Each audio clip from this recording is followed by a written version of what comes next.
គេនៅក្នុងប្រវត្តិសាស្ត្ររបស់ One Piece ក៏ប៉ុន្តែគាត់ត្រូវបានចាញ់នៅក្នុងសង្គ្រាមមួយដែលមាន20 nation រួមដៃគ្នាដែលបង្កើតបានជា World Government ហ្នឹងអញ្ចឹងបើសិនជាអ្នកទាំងអស់គ្នាចង់ដឹងរឿងរ៉ាវបន្ថែមទៀតតាក់ទងជាមួយនឹងតួអង្គ Joy Boy ហ្នឹងតោះទៅជាមួយទាំងអស់គ្នា Joy Boy គឺជាចៅសមុទ្រដំបូងបំផុតដែលគាត់បានចាប់កំណើតនៅក្នុងអាណាចក្រមួយដែលមាន technology ហ្នឹងគឺទំនើបមែនទែននិយាយទៅគឺវាទំនើបជាងបច្ចុប្បន្នហ្នឹងទៀតក៏ប៉ុន្តែជាអកុសលអាណាចក្រមួយហ្នឹងគឺត្រូវបានលិចចូលទៅក្នុងមហាសមុទ្រដល់ទៅជម្រៅ200 ម៉ែត្រអញ្ចឹងបានន័យថាអាណាចក្រមួយហ្នឹងវាមិនមែនលិចចូលទៅខ្លួនឯងណាបានន័យថាអាកម្រិតទឹកសមុទ្រឬក៏អា sea level ហ្នឹងវាបានឡើងរហូតដល់200 ម៉ែត្រអញ្ចឹងបើសិនជាយើងសម័យទៅ200 ម៉ែត្រមិនធម្មតាណាហើយគាត់ក៏បានបន្តទៀតថា Joy Boy គឺត្រូវបានចាញ់នៅក្នុងសង្គ្រាមមួយដែលកើតឡើងកាលពី1000 ឆ្នាំមុនឬក៏នៅក្នុងយុគសម័យ The Void Century ហ្នឹងអញ្ចឹងបើសិនជាយើងគិតទៅគឺពិតជាសាហាវមែនទែនត្រឹមតែ Joy Boy ម្នាក់ជាមួយនឹងអាណាចក្រក៏ដូចជាសមាជិកឬក៏គ្រូរបស់គាត់គឺត្រូវការរហូតដល់អាណាចក្រ20ផ្សេងទៀតរួមដៃគ្នានេះមិនមែនជាធម្មតាណាហើយក៏ដូចជានៅក្នុងសាច់រឿងក៏យើងបានឃើញថាអាភានរបស់ Joy Boy ដែលបានគូឡើងដំបូងហ្នឹងគឺរៀងសម្ោលខ្មៅក៏ប៉ុន្តែ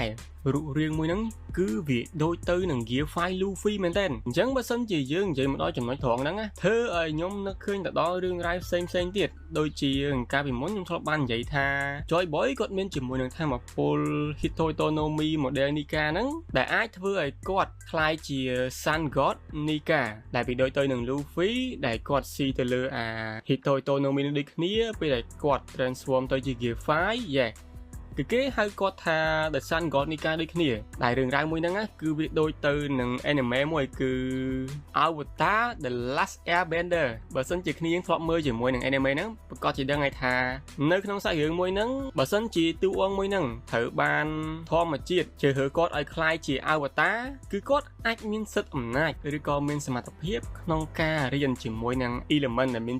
ដូចជា air bending earth bending fire bending ឬក៏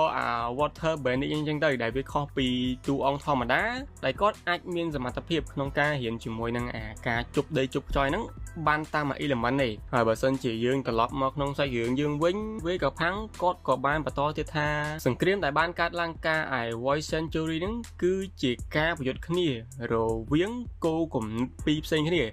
ដែលគាត់អត់អាចនិយាយបានថាតើគោលគំនិតឬក៏អាគោលដៅមួយណាដែលវាត្រូវឬក៏មួយណាដែលវាខុសទេគាត់ក៏បានបន្តទៀតថាអាវុធបុរាណដែលបានប្រើប្រាស់ការអំឡុងពេល Void Century ហ្នឹងក៏នៅមានវត្តមានដល់បច្ចុប្បន្នហើយអាវុធទាំងអស់ហ្នឹងគឺកំពុងតែរងចាំគេប្រើប្រាស់ម្ដងទៀតហើយក៏ដូចជាចំណុចចុងក្រោយនៃសាច់រឿងនៅពេលដែល Fudokurose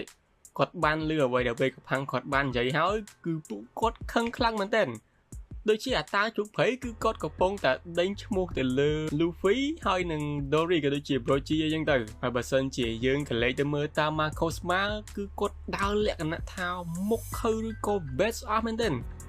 ដោយការដើររបស់គាត់ហ្នឹងគឺគាត់បានបញ្ចេញជាមួយនឹង Konosuke របស់គាត់ដើម្បី knock out ទៅលើអាខ្យងបញ្ជូនសារឬក៏អាខ្យងបញ្ជូនវីដេអូហ្នឹងបើសិនជាយើងគិតត្រង់ហ្នឹងតាម Marcosma បានបញ្ចេញជាមួយនឹង Konosuke ដើម្បី knock out ទៅលើខ្យងមិនមែនមនុស្សទេណាគឺខ្យងបើសិនជាសាប់ដំបងទៅអូលយមែនទេតែពេលគិតយូរទៅខ្យងហ្នឹងមាននេះអស្ចារ្យហើយមិនធម្មតាតាម Marcosma ទេនៅក្នុងហ្នឹងTanushiro ក៏គាត់ rampage ផងដែរនិយាយទៅមកក្នុង Dokurose ជាងគេដូចដែលខ្ញុំបាននិយាយតាំងពីដើមចឹងថា Tanushiro គឺគាត់លយជាងគេដោយនៅក្នុង chapter មួយហ្នឹងគឺគាត់បានរួចចេញពីការចាប់របស់ពួក Giant Pirate ហើយគាត់ក៏បានហោះឡើងទៅខាងលើហើយដកជាមួយនឹងដាវរបស់គាត់កាត់ទៅលើអាពកដែលបានថយទៅលើ Pang Record ហ្នឹងដាច់ជាពីរតែម្ដងហើយយើងក៏បានឃើញថាបន្ទាប់ពីគាត់បានកាត់ហើយពីពពួកកូនចៅរបស់ CP0 ក៏ដូចជាពពួក Seraphim ហ្នឹងគឺបានធ្វើការធ្លាក់ទៅខាងក្រោមហើយជាចុងក្រោយនៃសាច់រឿងបងគឺយើងបានឃើញជាមួយនឹងវត្តមានរបស់ Kimu ក៏ប៉ុន្តែវត្តមានរបស់គាត់នេះគឺឃើញតែផ្នែកទី3មិនដឹងថាពួកគេរបស់គាត់នឹងមិនទេហើយបើសិនជាគ្នាយើងអត់ទាន់